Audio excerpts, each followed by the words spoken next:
এটা সিটি স্ক্যানের কোন সেকশন বলো তো? করোনাল সেকশন, মানে যেটা চেস্ট এক্সরের মতো মনে হবে সেটা করোনাল সেকশন, আর চেস্ট এক্সরের পিএ ভিউর মতো মনে হবে, আর যেটা ল্যাটারাল ভিউর মতো মনে হবে সেটা স্যাজিটাল সেকশন।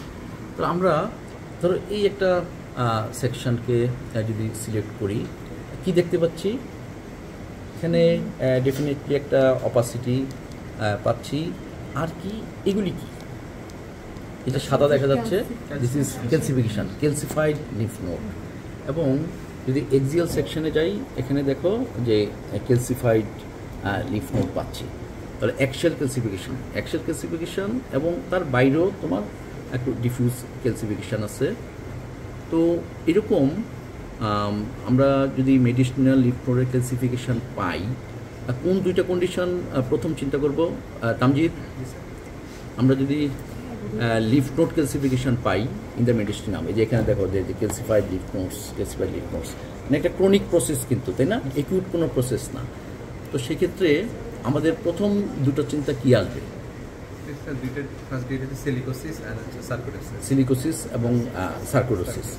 তাহলে এই দুইটার মধ্যে একটা মানে একটা হিস্ট্রি দিয়ে আমি দুইটাকে কিভাবে আলাদা করতে পারি? Occupational history. আচ্ছা, উনি কিন্তু ফিমেল, হ্যাঁ, তো ফিমেল হোক বা মেল হোক, তোমার occupation history related to silicosis সেটা কিন্তু নিতে ভুল করা যাবে না। কারণ আমাদের দেশে বা আমাদের সমাজে অনেক ফিমেল কিন্তু জীবনের একটা বড় অংশ তোমার ইট ভাঙার কাজ করে, পাথর ভাঙার কাজ করে, হ্যাঁ। তো উনি কি কাজ করতেন? পাথর ভেঙেছে। কত বছর হবে? আরো বেশি হবে। আর তো উনি পাথর ভাঙা ছেড়ে দিয়েছে কত সালে? 95 সালে। এবং যখন উনি পাথর ভাঙা শুরু করেছেন বা শেষ করেছেন, তখন কি ওনার এই কাশিস ছিল? কবে শুরু হলো? 2003-এ। তার মানে উনি যখন পাথর ভাঙতেন তখন কিন্তু ওনার প্রবলেম ছিল না যখন শুরু করেছে, এবং 15 বছর পাথর ভাঙার পরেও কিন্তু ওনার রেসপিরেটরি প্রবলেম শুরু হয়নি। তার মানে এটা ডিপেন্ড করবে ডোজের উপর। কারো যে অল্প কয়েকদিনের এক্সপোজারও রেসপিরেটরি প্রবলেম শুরু হয়ে যেতে পারে, আবার কারো তোমার সেই অকুপেশন ত্যাগ করার সেভারাল ইয়ার্স পরেও কিন্তু শুরু হতে পারে। তার মানে যদি এমন হতো, আমাদের এই হিস্ট্রি টাইম লাইনটা ঠিক করার কারণ হলো, যদি এমন হতো যে ওনার এই রেসপিরেটরি প্রবলেম ওনার ওই অকুপেশন শুরু করার আগে থেকেই ছিল, সেক্ষেত্রে কিন্তু এটার সাথে আমরা কোনো টেম্পোরাল অ্যাসোসিয়েশন পেতাম না। তো পেশেন্ট শুরু করেছেন, শেষ করেছেন, তারপরে ওনার রেসপিরেটরি প্রবলেম শুরু হয়েছে, তারপর পেশেন্টের ক্যালসিফিকেশনও আমরা পাচ্ছি। তাহলে আমাদের প্রভিশনাল ডায়াগনোসিস, এখন তো আমরা তো সিটি স্ক্যান দেখে ফেলছি, আমাদের প্রথম ডায়াগনোসিস হবে তার সিলিকোসিস। এর মধ্যে উনি কিন্তু আবার টিউবারকুলোসিসের টিবির ওষুধও খাইছে, তাই না? যক্ষার ওষুধ খেয়েছে না? আচ্ছা, উনি কিন্তু এনটিটিভি পেয়েছেন 3 বছর আগে। হ্যাঁ, এখন সেই এনটিটিভির এবার দুইটা ব্যাখ্যা হতে পারে, যে সিলিকোসিস থেকে সিলিকোটিউবারকুলোসিস, অথবা ওনার কাশি আছে, শ্বাসকষ্ট আছে, এক্সরেতে অপাসিটি আছে, তাকে এনটিটিভি দিয়ে দেওয়া হয়েছে। সুতরাং পেশেন্ট এনটিটিভি খাওয়া মানেই যে তার জেনুইন টিবি ছিল সেটা নাও হতে পারে। আমরা অনেক সময় কী করি যে বিশেষ করে তোমার কয়েকটা এনজিওতে, কোনো এনজিওতে কী করে গেলেই তোমার এক্সরেতে কোনো অপাসিটি থাকলে, কাশি থাকলে এনটিটিভি দিয়ে দেয়। আমরা পালমারি উইন্ডোতে আসলাম, ধরে নেই যেটা সিলিকোসিস, তাই না? এটা অলমোস্ট সার্টেন সিলিকোসিস, কিন্তু শুধুমাত্র সিলিকোসিস দিয়ে কিন্তু আমরা পেশেন্টের যে একটু destructive process in the parenchyma, তারপর দেখো যে লেফট লাংয়ের ভলিউম কিন্তু একটু ভলিউম কম, তারপর এখানে একটু প্লুরাল থিকেনিং আছে।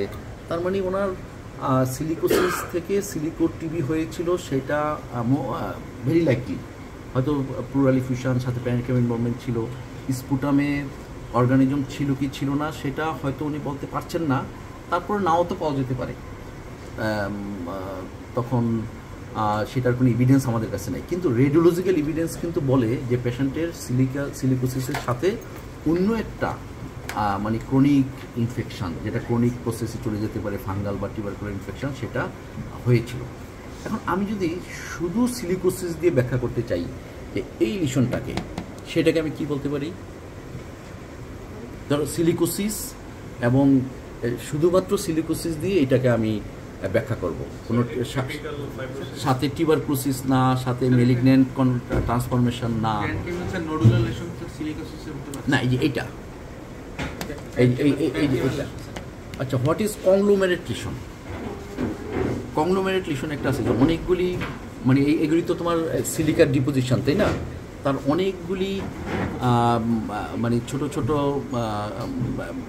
নডিউল একত্রিত হয়ে কী করে একটা সলিড অপাসিটি দেয়, একটা টিউমারাস লুক দেয়, এবং সেটা সাধারণত আপার লোবে হয়। এই যে এখানে দেখো টাকিয়ে আছে, তাই না?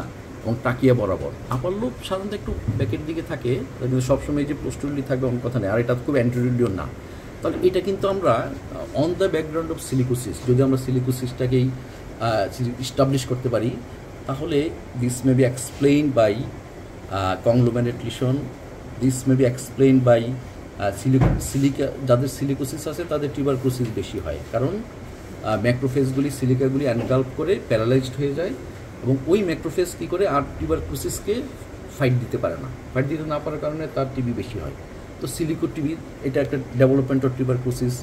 আর উনি ক্রনিক মানে exposure to air pollution, 15 year ধরে উনি আউটডোর পলিউশনের মধ্যে ছিল। Patient may develop malignancy. তো this may be either conglomerate lesion, may be tuberculosis post TB state, অথবা ডেভেলপমেন্ট অফ মাস লিশন। সেজন্য আমাদের এইটাকেও কিন্তু এই সলিড লিশনটাকেও ইভ্যালুয়েট করতে হবে। এবং তুমি খুব মাইনিউটলি যদি দেখো ইন পালমারি উইন্ডো, এখানে কিন্তু এই যে ছোটো ছোটো ছোটো ছোটো কিন্তু একটু সিলিকা ডিপোজিশনের মতো আছে, তাই না? নডুলার অপাসিটি আছে না? তোমার কাছে কি নর্মাল মনে হচ্ছে? তার নডুলার অপাসিটি কিন্তু আছে।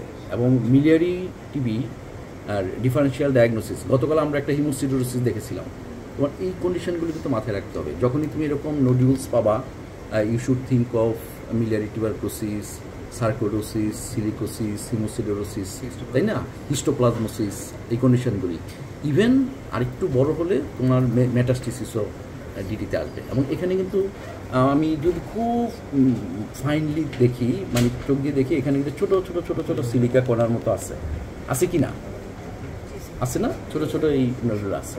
তাহলে আমি একটা পেশেন্টের 15 year exposure to silica in outdoor exposure, তারপর অ্যাক্সিয়াল ক্যালসিফিকেশন, তারপর এরকম এপিক্যাল অপাসিটি, একদম মানে টাইনি নডিউলস, এই প্রেক্ষিতে আমার ডায়াগনোসিস হবে সিলিকোসিস। এবং একই সঙ্গে পেশেন্টের প্লুরাল থিকেনিং, ভলিউম লস, এবং সিলিকা যেহেতু টিবি করার একটা টেন্ডেন্সি আছে, প্রোন টু ডেভেলপ টিউবারকুলোসিস, তার associated tuberculosis. Silicosis with development of tuberculosis and post TB state, এটা হলো আমাদের ডায়াগনোসিস। তারপর ফার্দার ইনভেস্টিগেশন, ব্রঙ্কোস্কোপি বা এফএনসিতে আমরা কী পাই সেটা আমরা পরে দেখব।